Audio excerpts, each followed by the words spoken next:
Assalamualaikum warahmatullahi wabarakatuh. Pada pertemuan hari ini, saya akan membahas mengenai obat yang mempengaruhi air dan elektrolit. Kita akan bahas dulu mengenai elektrolit. Jadi, apa itu elektrolit? Elektrolit adalah mineral dalam darah dan cairan lainnya dalam tubuh yang membawa muatan listrik. Bisa berupa kalsium, klorida, magnesium, fosfor, kalium, natrium, serta garam termasuk klorida, bikarbonat, dan juga fosfat. Jadi elektrolit ini itu akan membawa muatan listrik di dalam tubuh. Nah, tadi muatan listrik yang tadi dibawa oleh elektrolit ini sangat diperlukan untuk mengatur kadar air dalam tubuh kita, menjaga keseimbangan pH tubuh, dan berperan penting dalam fungsi otot dan fungsi-fungsi lainnya di dalam tubuh. Ini ada rincian ya penjelasan mengenai fungsi elektrolit. Yang pertama, untuk menjaga sel-sel tubuh dan berbagai fungsi penting dalam tubuh agar dapat berjalan dengan normal. Yang kedua, membantu sel untuk menghasilkan energi dan menjaga stabilitas dinding sel. Selanjutnya, elektrolit itu diperlukan untuk menghasilkan listrik, membantu menggerakkan air dan cairan di dalam tubuh. Ya, jadi ada kaitannya ini elektrolit dengan jumlah cairan yang ada di dalam tubuh kita. Dan nanti obatnya yang akan kita bahas yaitu golongan diuretik. Ya, kita masuk ke obatnya. Sudah jelas ya kenapa ada kaitannya obat diuretik ini dengan kadar elektrolit dalam tubuh, ya. Karena pada slide sebelumnya itu elektrolit itu mempengaruhi kadar cairan di dalam tubuh kita. Jadi obat diuretik ini bekerja pada ginjal ya untuk meningkatkan ekskresi air dan natrium klorida. Jadi selain air yang diekskresikannya ada juga elektrolit, contohnya natrium klorida. Sebagian besar diuretik bekerja dengan menurunkan reabsorpsi elektrolit oleh tubulus ginjal. Jadi di dalam ginjal kita itu ada bagian namanya tubulus ginjal ya. Dimana di dalam tubulus ginjal itu nanti akan terjadi proses reabsorpsi elektrolit di sana. Tapi dengan adanya obat golongan diuretik ini, reabsorpsinya itu akan diturunkan. Nanti penjelasan lebih jelas ada di slide berikutnya. Reabsorpsi garam dan air ini dikendalikan masing-masing oleh aldosteron dan vasopresin. Ya.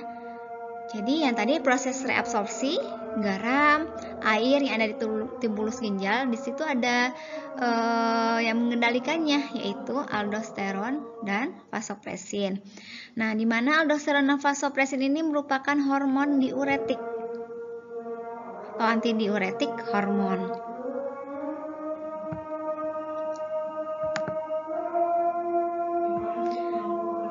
Jadi ekskresi elektrolit yang meningkat ini diikuti oleh peningkatan ekskresi air. Yang maksudnya ketika elektrolit itu meningkat ekskresinya dari dalam tubuh, nah ini akan diimbangi atau diikuti oleh peningkatan ekskresi air juga gitu. Jadi sejalan.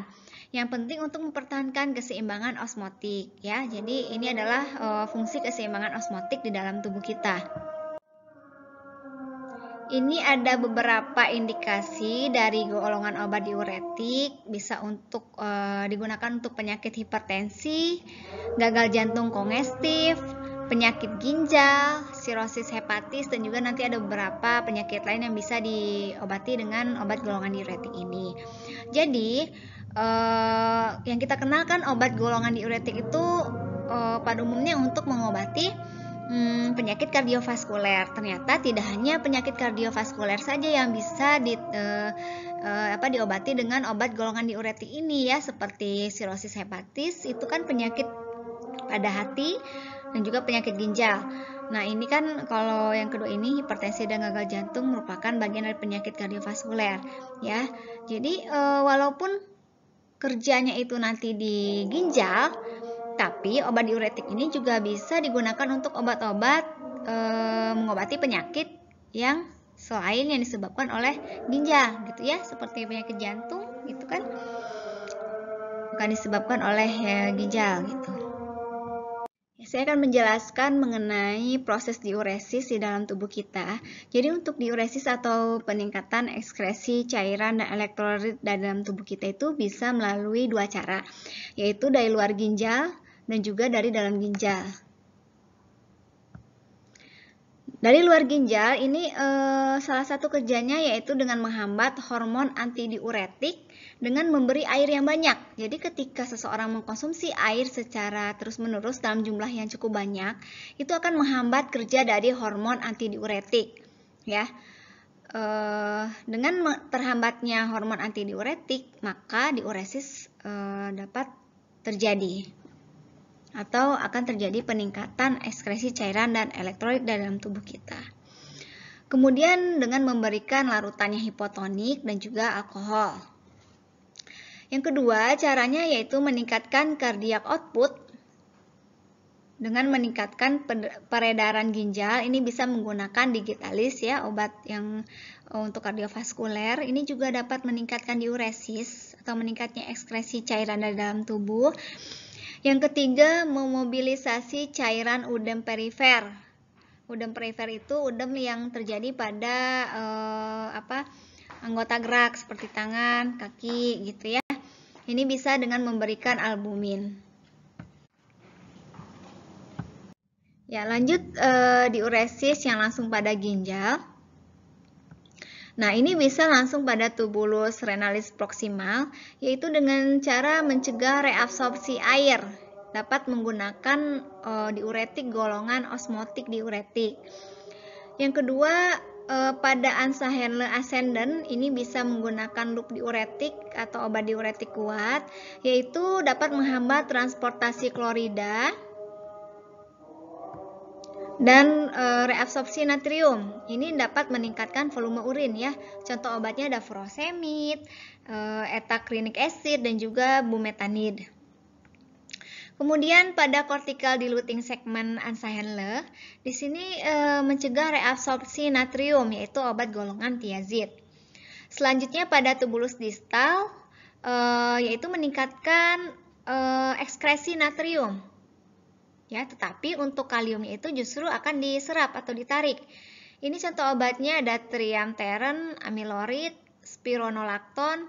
Nah, bila natrium tidak diabsorpsi, air juga tidak diabsorpsi ya. Jadi kan tadi natrium dan air itu saling berkaitan. Jika natrium tidak diabsorpsi, air pun tidak diabsorpsi sehingga akan dikeluarkan. Hasilnya itu berupa diuresis ya, diuresisnya meningkat atau ekskresi cairannya meningkat. Ya, ini adalah gambaran dari anatomi ginjal di mana tempat kerja dari obat golongan diuretik.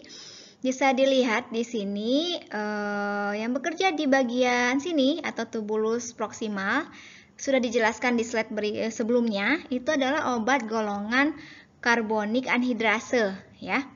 Di sini kerjanya. Dan selanjutnya di bagian lengkung Henle, loop of Henle ini ya, ini adalah tempat kerja dari golongan loop diuretik. Dan di sini bagian masih di lengkung Henle tapi lebih ke atas, itu adalah tempat kerja obat golongan thiazid. Selanjutnya ini aldosteron antagonis, ini adalah diuretik lemah. Di sini contoh obatnya ada spironolakton, itu kerjanya di bagian sini yaitu tubulus distal. Jadi jelas ya dilihat dari sini.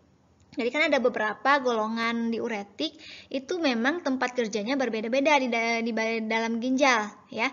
Oleh sebab itu mekanisme kerjanya pun, kekuatan dari obatnya pun untuk mengekskresikan cairan dan elektrolit itu berbeda-beda ya, karena lokasi kerjanya itu berbeda di dalam ginjal.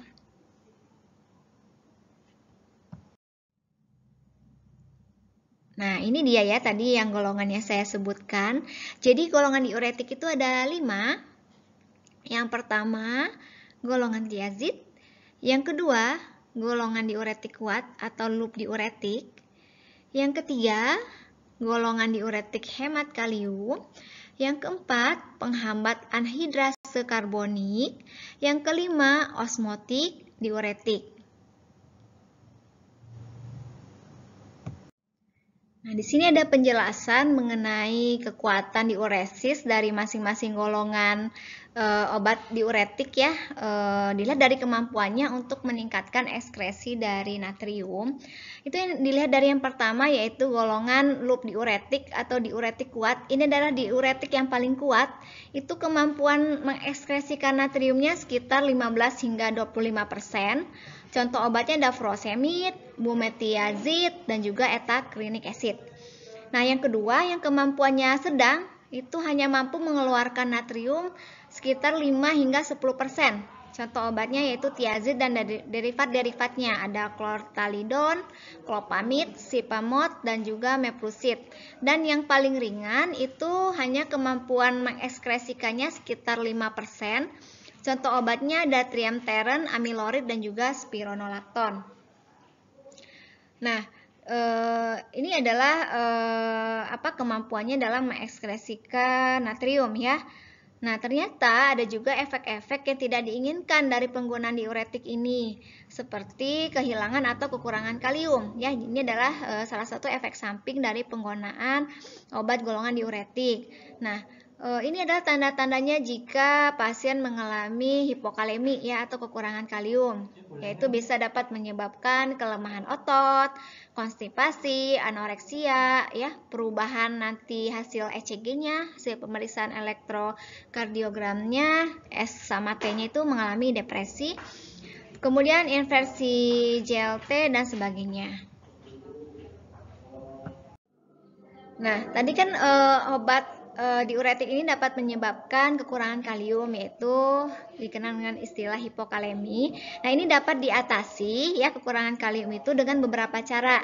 Yang pertama yaitu dengan intake kalium lewat diet atau lewat makanan ya. Yang kedua dengan intermittent dengan diuretik hemat kalium, yaitu ditambahkan ya obat diuretik golongan hemat kalium. Tadi ada contohnya amilorid, spironolakton gitu. Yang ketiga dengan memberikan kalium tambahan dari suplemen kalium, contohnya ada asparka. Dan yang terakhir dapat dengan kombinasi obat-obat penghambat ekskresi kalium di dalam tubuh. Ini ada sedikit penjelasan mengenai masing-masing golongan dari diuretik. Yang pertama golongan tiazid. Ya, ternyata golongan tiazid ini selain mempunyai efek diuresis, juga mempunyai efek vasodilator walaupun kecil. Jadi vasodilator itu obat yang dapat melebarkan pembuluh darah. Kebalikan dari vasokonstriktor, ya, konstriksi itu penyempitan artinya. Kalau dilasi artinya pelebaran. Nah, untuk obat golongan tiazid itu lebih efektif jika digunakan secara oral, ya. Tiazid kurang mempengaruhi keseimbangan asam basa. Nah, ini bisa juga mengeluarkan kalium sehingga dapat juga menyebabkan hipokalemi. Ini ada posologi dari masing-masing obat yang termasuk golongan tiazid, ada klortiazid, hidroklortiazid, dan sebagainya. Nanti bisa dilihat di sini ya. Selanjutnya obat golongan diuretik kuat atau dikenal dengan istilah loop diuretik. Obat ini bekerja dengan cepat dan kuat dalam meningkatkan ekskresi cairan. Jadi ini memang yang paling kuat ya kerjanya dibandingkan dengan golongan yang lain. Dan juga obat golongan diuretik kuat ini ternyata memang sering digunakan pada keadaan-keadaan yang emergensi. Nah, tapi kelemahannya yaitu karena efeknya itu paling kuat meningkatkan ekskresi cairan, sehingga obat ini pun yang dapat menyebabkan efek samping paling kuat, yaitu dapat menyebabkan reaksi hipokalemia yang berat gitu. Nah, jika digunakan dengan digoxin itu harus diwaspadai, harus hati-hati. Karena apa? Karena jika digunakan bersamaan dengan digoxin itu dapat meningkatkan toksisitas digoxin gitu. Jadi akan berbahaya bagi pasien.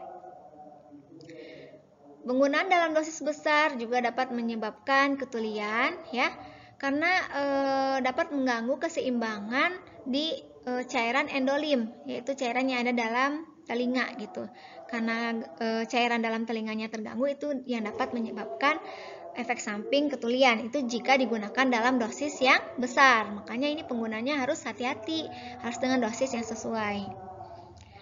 Selanjutnya, tadi bekerjanya jelas ya di Ansaherle, sehingga ini memang lebih poten karena di Ansaherle itu yang paling banyak terjadi reabsorpsi elektrolit dan air di sana, gitu. Tetapi potensi sebagai antihipertensinya memang kurang ya, karena tidak berefek sebagai tadi vasodilator. Beda dengan tadi golongan tiazid itu memiliki efek sebagai vasodilator. Ternyata walaupun furosemid ini merupakan diuretik kuat, justru obat ini tidak memiliki efek sebagai vasodilator. Ini contoh obatnya, tadi ada furosemid, tabletnya ada 20 sama 40 mg, untuk injeksi ada 10 mg per mili.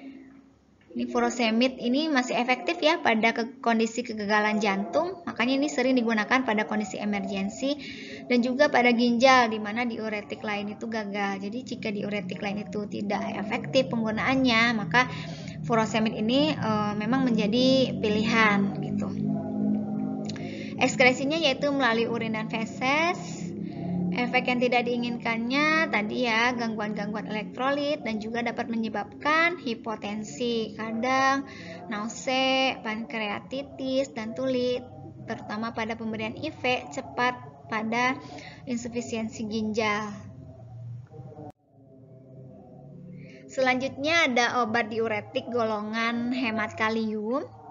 Ini adalah diuretik yang kerjanya paling lemah atau paling ringan, karena tadi ya kemampuan ekskresi natriumnya juga yang paling sedikit dibandingkan golongan yang lain.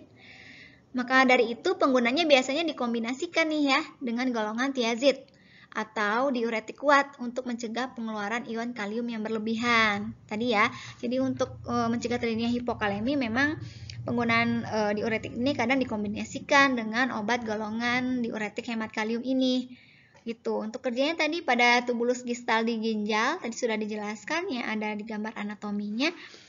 Kerjanya yaitu menghambat reabsorpsi ion Na+ dan air dan meretensi ion kalium. Di sini meretensi, jadi meningkatkan kadar ion kalium. Contoh obatnya ada antagonis aldosteron, triamteren, amilorid, dan juga spironolakton ya. Sini tidak tulis. Selanjutnya obat penghambat anhidrase karbonik. Ini sebenarnya merupakan diuretik yang lemah tapi jarang digunakan untuk efek diuretiknya gitu.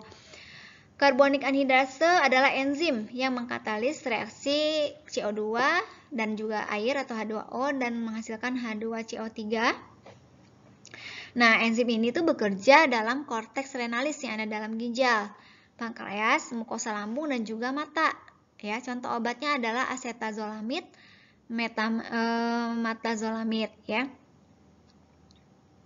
Nah, tadi kan obat penghambat anhidrase karbonik ini jarang digunakan ya untuk efek diuretiknya, tapi sering digunakan untuk penyakit glukoma. Sini. Nah, sering digunakan untuk penyakit glukoma. Apa itu penyakit glukoma? Penyakit glukoma itu yang menyerang saraf mata, di mana terjadi peningkatan cairan pada bola mata, sehingga pasiennya itu akan merasakan sakit yang luar biasa pada area mata dan juga pusing dan sakit di bagian kepala itu ya. Jadi sangat menyakitkan karena tadi peningkatan cairan di sekitar mata gitu. Ini karena adanya tadi kerusakan saraf ya. Nah, asetazolamid ini sering digunakan untuk penyakit glukoma ini. Ya. Selain asetazolamid ada tetes mata, dorzolamid. Nah, ini kerjanya yaitu menghambat pembentukan cairan pada bola mata. Jadi efektif digunakan untuk pasien glukoma. Nah, ini golongan yang terakhir adalah golongan osmotik diuretik. Diuretik golongan ini jarang digunakan juga pada gagal jantung ya, karena justru akan menyebabkan peningkatan volume darah secara akut. Ini contoh obatnya yaitu manitol. Nah, tapi manitol ini sering digunakan pada kondisi edema cerebral. Ya, jadi pembengkakan pada area kepala ya, pada area otak gitu. Edema cerebral. Jadi seperti yang tadi penghambat karbonik anhidrase walaupun dia golongan diuretik tapi jarang dimanfaatkan efek diuresisnya ya. Diuresis edem yang disebabkan oleh kondisi jantung, ginjal ya, sama kalau yang osmotik diuretik, contohnya manitol, ini justru sering digunakan pada kondisi edema cerebral gitu. Dosisnya itu 1 gram per kilogram berat badan. Itu diberikannya dalam bentuk larutan 20%, diberinya lewat infus intravena dengan kecepatan yang cepat. Nah, manitol juga digunakan untuk mengurangi meningkatnya tekanan intraokuler. Jadi, selain tadi untuk edema cerebral, di mana jika terjadi edema di daerah cerebral itu dapat meningkatkan tekanan intrakranial atau tekanan di daerah otak gitu ya, kepala. Nah, ini juga bisa digunakan untuk mengurangi meningkatnya tekanan intraokuler, yaitu area mata. Nah, ini adalah beberapa kondisi yang bisa diobati dengan obat golongan diuretik. Yang pertama, untuk menurunkan volume darah dan cairan interstisial, dan juga meningkatkan ekskresi natrium, ya, Cl dan air. Yang kedua, diuresis cepat, ya, jadi kondisi yang memerlukan diuresis yang cepat, contohnya pada edem paru, bisa menggunakan furosemid atau etrakinat secara IV.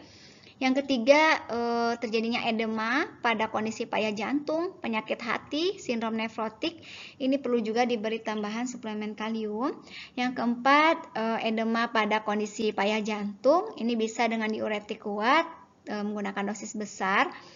Selanjutnya yang kelima, hipertensi oleh karena ekskresi natrium, ya. Ini bisa menggunakan golongan tiazid sebagai obat terpilih. Yang keenam, diabetes insipidus. Tiazid ini dapat menurunkan ekskresi air, justru dapat menurunkan, ya, karena diabetes insipidus ini adalah penyakit yang memang sangat langka, di mana pasiennya itu merasakan gejala yang selalu merasa haus, dan pada saat yang bersamaan itu sering membuang mengekskresikan air kencing itu sebanyak 20 liter, bisa sampai 20 liter dalam sehari. Jadi memang haus terus dan juga ekskresi cairannya secara terus-menerus gitu. Nah, diuretik juga bisa mengendalikan tadi keseimbangan cairan yang ada dalam tubuh gitu. Selanjutnya yang ketujuh, pada kondisi batu ginjal, tiazid itu dapat menurunkan ekskresi kalsium. Yang terakhir, hiperkalsemia, ya, bisa menggunakan hiperkalsemia ini, ya, tingginya kadar kalsium di dalam tubuh. Ini bisa menggunakan furosemid dosis tinggi seperti itu. Ini ada beberapa efek samping. Tadi yang baru dibahas baru hipokalemi, ya. Contohnya tiazid, tapi bisa juga tadi yang hipokaleminya yang paling berat bisa disebabkan oleh diuretik loop, ya. Yang kedua, hiperurikemia. Ini semua diuretik. Jadi hiperurikemia ini dapat meningkatkan kadar asam urat di dalam tubuh. Jadi pasiennya itu bisa menderita GOUT, artritis gitu. Yang ketiga, gangguan toleransi glukosa, yaitu bisa menyebabkan peningkatan kadar glukosa di dalam tubuh, contohnya obat tiazid dan juga furosemid. Yang keempat, hiperkalsemia, peningkatan kadar kalsium dalam tubuh, yaitu golongan tiazid. Yang kelima, hiperalkemia, contohnya diuretik hemat kalium. Yang keenam, sindrom edem idiopatik, ini contohnya untuk diuretik kuat. Yang ketujuh, volume depletion, ini pada nanti kondisi jantung, ya, oleh diuretik kuat. Yang kedelapan, hiponatremia, penurunan kadar natrium di dalam tubuh. Ini jika menggunakan natrium dalam dosis yang besar. Baiklah, sekian penjelasan mengenai obat golongan diuretik. Mudah-mudahan penjelasannya dapat dipahami dan bermanfaat bagi yang mendengarkan. Ya, saya akhiri. Assalamualaikum warahmatullahi wabarakatuh.